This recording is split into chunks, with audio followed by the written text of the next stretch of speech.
Welcome to the podcast. Today, we're diving into some really intriguing changes in Singapore's commercial property scene.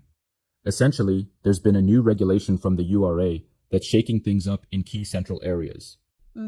Absolutely. What's really catching everyone's attention is the halt on Strata Subdivision for commercial buildings in places like Orchard Road and the CBD, right? Exactly, yeah. So, to break it down a bit, strata subdivision is basically like chopping up a large building into smaller pieces, individual offices, shops, you name it. And what used to be common practice here has now been restricted in these very prime zones. Right. It's like saying instead of having one big owner, you can't split up these buildings in those critical locations, such as Orchard Road, the CBD corridor, and areas near national landmarks. Yeah, and that's a significant change. Basically, if you're developing a commercial property in these zones after March 15th, 2022, you can't go for that stratification approach. Got it. And for existing properties that are already subdivided, they have a pass until redevelopment. So even though buildings like Far East Plaza or Lucky Plaza in Orchard still operate under the old model, if they ever get a major overhaul, they'd have to change. That's a pretty sharp pivot. Absolutely. And the underlying rationale is all about ensuring these key buildings are managed better in the long term, right? The idea is that with a single owner, you get more coordinated maintenance, upgrades, and even tenant curation. Yep, sounds like a solid plan. Imagine trying to get consensus among like 50 individuals on when to fix the roof. It's a nightmare. Sure is. But here's a thought. Does this really solve the maintenance issues, or does it simply consolidate power into the hands of large players? That's a great point. It does seem to favor those with deeper pockets, like REITs and large property funds, because they typically acquire whole buildings rather than individual slices. Right, I see. However, on the flip side, this does mean that buildings already under strata ownership might become more valuable just by scarcity. So there's that delicate balance. On one hand, better upkeep and a more cohesive tenant strategy, and on the other, reduced opportunities for smaller investors looking to own a piece of prime commercial real estate. Exactly. And you know, it's also interesting to consider how this regulation ties into a broader vision.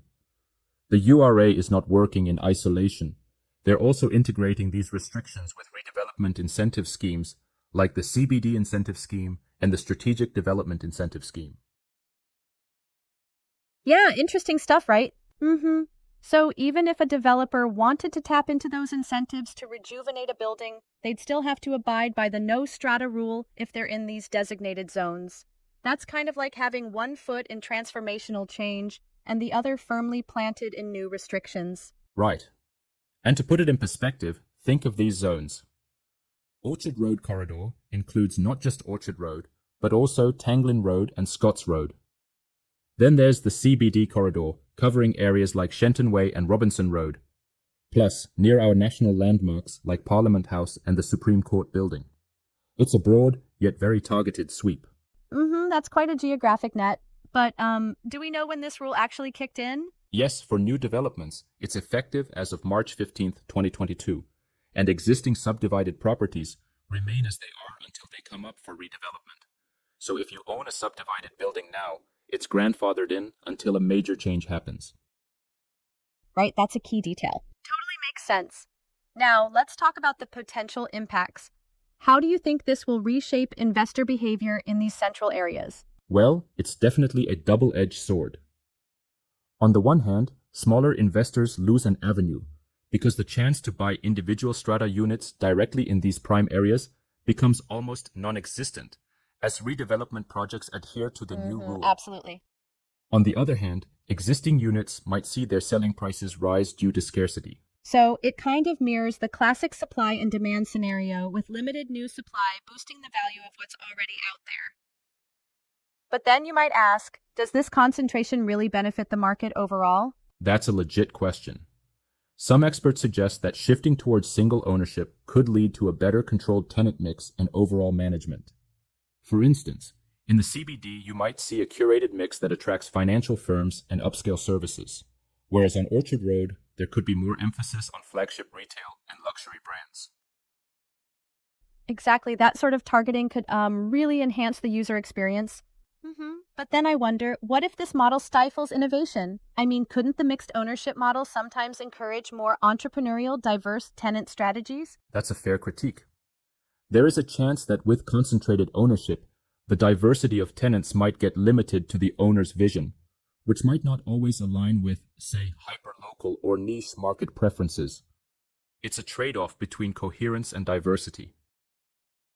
Yeah, true, that's a solid point. So, while the idea is to improve upkeep and the overall image of these areas, there's a risk that restricting subdivision could potentially narrow market opportunities for unique businesses that might thrive in a more heterogeneous environment.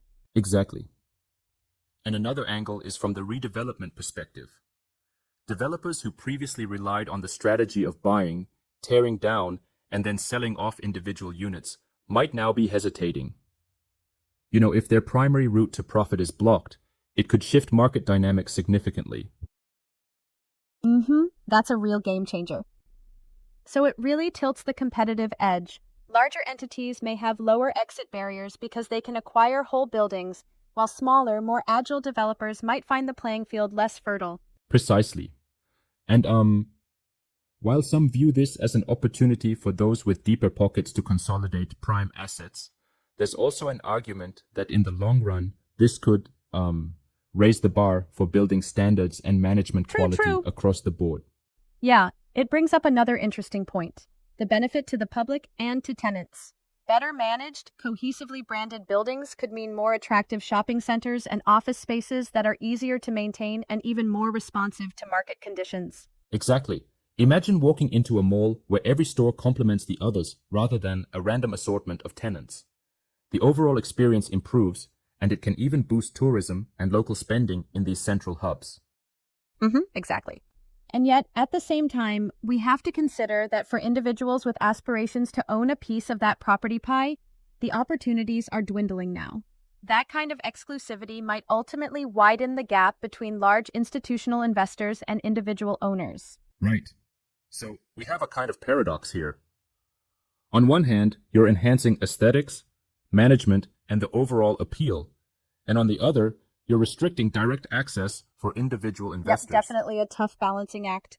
And another piece that adds complexity is that some of these existing strata buildings, which will eventually be subject to the rule upon redevelopment, include well-known icons like AXA Tower, the Arcade, and Peninsula Plaza.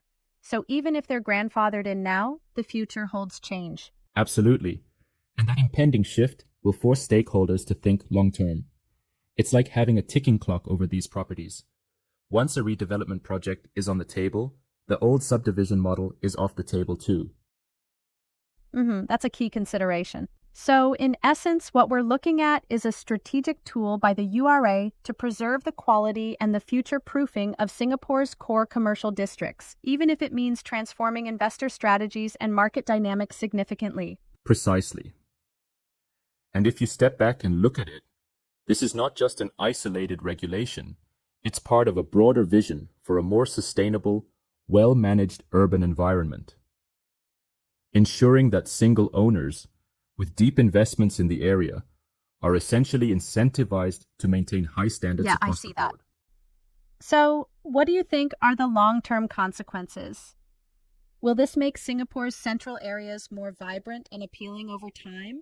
Or could there be unforeseen pitfalls in terms of reduced market dynamism? That's the million-dollar question, isn't it? It could very well raise overall quality and management, creating a glossier, more maintained city center. Yet we have to keep an eye on the potential downsides, like reduced investor diversity and possibly less flexibility in market responses to emerging trends. True indeed. It really leaves us with plenty to consider for both property owners looking to renovate and potential investors eyeing opportunities in these zones. Absolutely. And it's such a fascinating development because it shows how urban policy can shape economic realities, not just for investors, but for everyday users of these spaces: shoppers, office workers, and tourists.